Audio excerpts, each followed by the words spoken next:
बिस्मिल्लाहिर्रहमानिर्रहीम।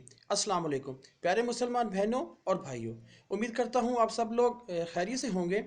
हमारे यहाँ कहा जाता है कि अगर दाईं आँख फड़के तो कोई मुसीबत आती है, नाउज़ुबिल्लाह, या हथेली पर ख़ारिश हो तो पैसे मिलते हैं, या रात को झाड़ू दिया जाए तो रिस्क में कमी आती है, या मुंडेर पर कौवा बोले तो मेहमान आता है, या जूती पर जूती चढ़े तो सफ़र होता है।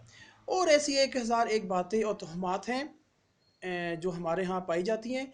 ये सारी गलत हैं, ये सब झूठ है, इनका हकीकत से कोई भी ताल्लुक़ नहीं है।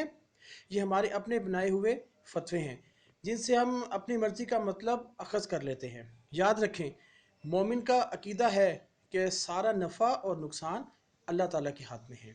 अल्लाह ताला सूरह तौबा आयत नंबर 51 में फरमा रहे हैं, कह दीजिए हमें हरगिज़ कोई भलाई या बुराई नहीं पहुँचती मगर वो जो अल्लाह ने लिख दी हमारे लिए, और अल्लाह ताला ही हमारा मौला है।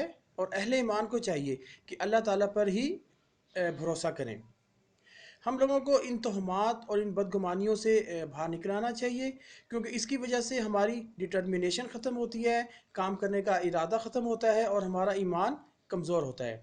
अल्लाह हम सबको बेहतरीन अमल करने की तौफीक दे, आमीन। अस्सलाम वालेकुम व रहमतुल्लाहि व बरकातुहू।